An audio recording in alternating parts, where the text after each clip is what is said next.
Hello, story lovers. Welcome back to my channel, Madly in Love Part 287.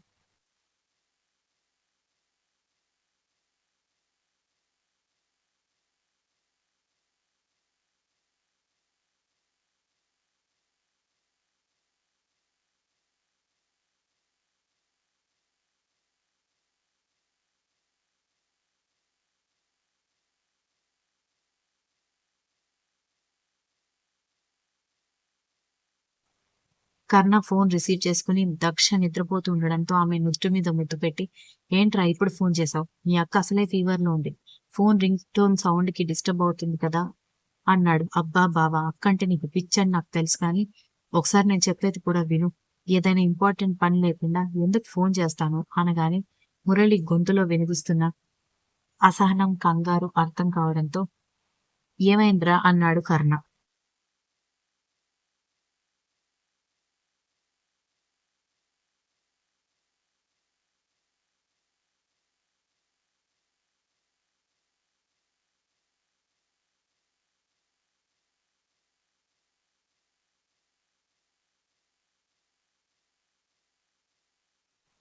Virat బావగారికి దీక్షిత అక్కకి ఏమైనా గొడవ అయిందా అనగాని అదేం లేదురా. గొడవ పడినా వీడే దీక్షిత తోక పట్టుకొని తిరుగుతూ బ్రతిమాలుకుంటాడు. ఇప్పుడేమైంది, ఎందుకు సడన్ గా ఫోన్ చేసి ఇలా అడుగుతున్నావు అని అన్నాడు కర్ణ. నేను ఇప్పుడే మీటింగ్ కంప్లీట్ చేసుకుని ఇంటికి వెళ్తుంటే ఒక పార్క్ లో విరాట్ బావ కనిపించాడు బావా అనగాని ఓకే. పక్కన దీక్షిత బాబు ఉన్నారా అనగానే లేరు బావా, ఒక్కడే కూర్చుని ఏడుస్తున్నాడు అనగానే వాట్, వాడు ఏడవడం ఏంటి? Are you sure? వాడు ఏడవడం చూసావా అన్నాడు కర్ణ.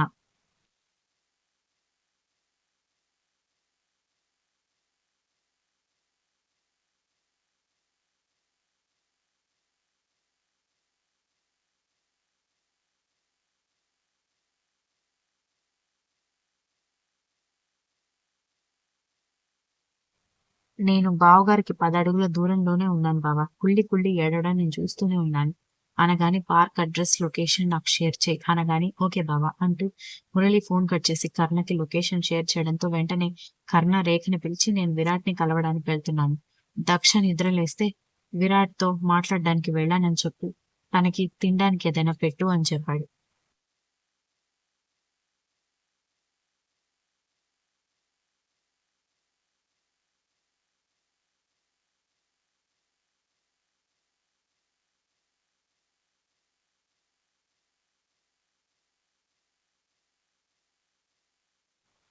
సరే సార్, మీరెందుకు కంగారుగా ఉన్నారు? దీక్షిత మేడం, బాబు బాగానే ఉన్నారా అనగానే బాగానే ఉన్నారు అంటూ కర్ణ బయలుదేరి వెళ్ళిపోయాడు. పావుగంటలో కర్ణ పార్కుకి చేరుకోవడంతో అదిగో బావ అని విరాట్ వైపు చూపించడంతో గుండెలు అవిసేలా రోదిస్తున్న విరాట్ కనిపించేసరికి అదెప్పుడో ఒకసారి ఎవరో ఒకరు మాత్రమే వచ్చే పార్క్ కావడంతో ఎవరూ ఎక్కువగా లేరు. పైగా విరాట్ పార్క్ కార్నర్ లో కూర్చుని ఏడుస్తూ ఉండడంతో అతను కనిపించే అవకాశాలు తక్కువ.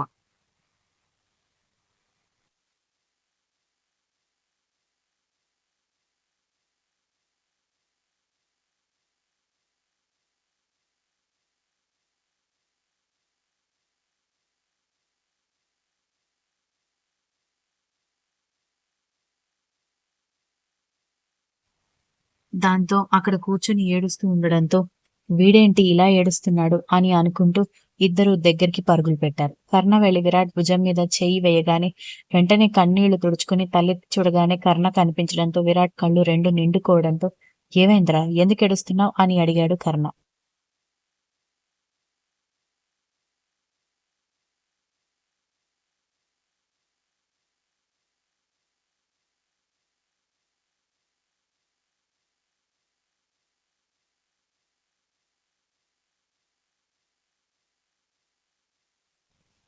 విరాట్ అలా ఏడుస్తుంటే మురళికి తెగ కంగారొచ్చేసింది. అక్క అల్లుడు బాగానే ఉన్నారా అని అనుమానం కూడా రావడంతో బావ దయచేసి అలా ఏడవకు, నువ్విలా ఏడుస్తుంటే నాకేం అర్థం కావడం లేదు.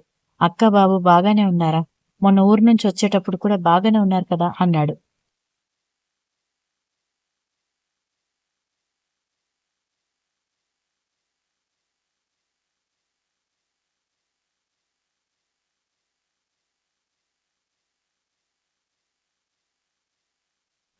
విరాట్ వెంటనే కర్ణ నడుం చుట్టూ చేవేసి అతని పొట్టలో తలదాచుకుని ఏడుస్తుండడంతో ఈసారి షాక్ అవ్వడం కర్ణ వంతు అయింది. ఒరే, నువ్వు విషయం చెప్పకుండా ఇలా ఏడిస్తే మాకెలా అర్థమవుతుంది?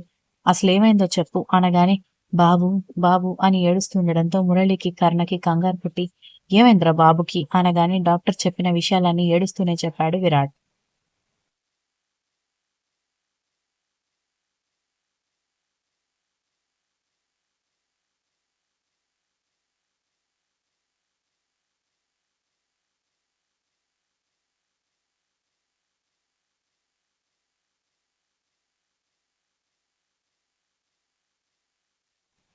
కర్ణ మనసు ద్రవించిపోతే మురళి కూడా ఏడవడం మొదలుపెట్టాడు. మరి ఈ సమస్యకి పరిష్కారం ఏమైనా ఉందని డాక్టర్ చెప్పాడా బావా అని అడిగాడు మురళి.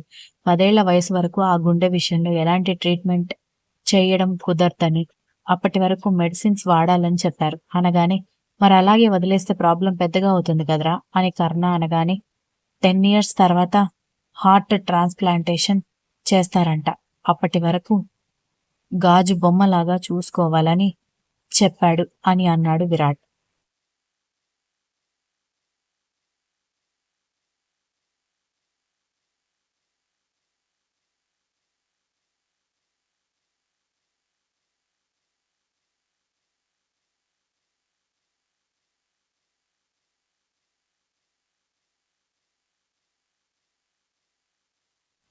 కర్ణ మురళి కాసేపు ఏం చేయాలో ఏం చెప్పాలో కూడా తెలియని అయోమయ పరిస్థితిలో ఉండడంతో నాకేం చేయాలో అర్థం కావడం లేదురా.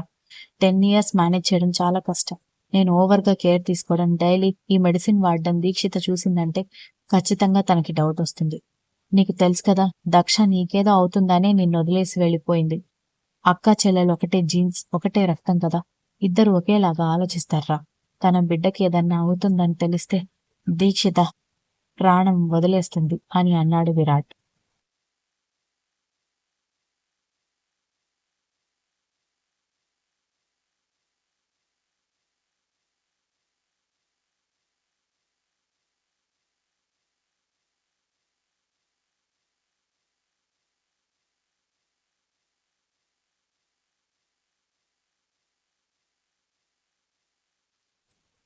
రేయ్, ముందే ఎందుకు నెగటివ్ గా ఆలోచిస్తున్నావు? ఇప్పుడు మీరు హాస్పిటల్కి తీసుకువెళ్ళింది బాబుకి బాగాలేదని, ఏదో విటమిన్ లోపం ఉందని చెప్పి ఆ మెడిసిన్ వాడితే సరిపోతుంది. 10 ఇయర్స్ టైం ఇచ్చాడు కదా, అప్పటి వరకు జాగ్రత్తగా బాబుని చూసుకుంటే ప్రాబ్లం లేదు కదా. అప్పటి వరకు చూసుకుందాం, కావాలంటే నీకు సపోర్ట్ గా నేను కూడా దీక్షితకి నచ్చ చెప్తాను. నువ్వు ఇలా బ్రేక్ డౌన్ అయిపోయావంటే దీక్షితకి డౌట్ మెడిసిన్స్ వాడడం వల్ల కాదు, నీ బిహేవియర్ వల్లే వస్తుంది అన్నాడు కర్ణ.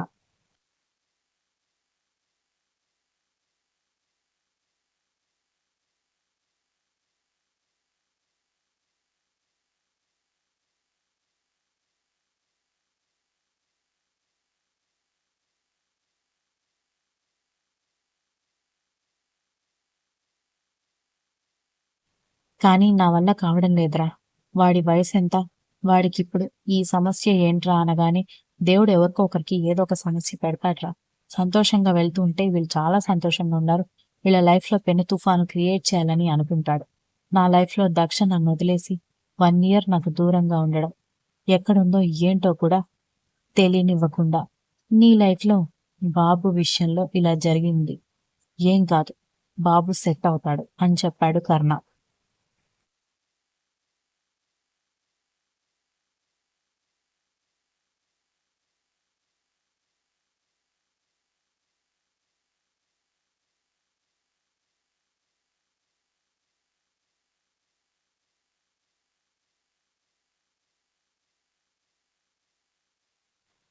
విరాట్ బాధపడుతుంటే నాకు తెలిసిన కార్డియాలజిస్ట్ ఉన్నాడు, నేను అతనితో మాట్లాడి పెడతాను. బాబుకి ఎప్పుడు ఏ ఎమర్జెన్సీ వచ్చినా బిజీ అని చెప్పకుండా వచ్చేలా నేను చూసుకుంటాను.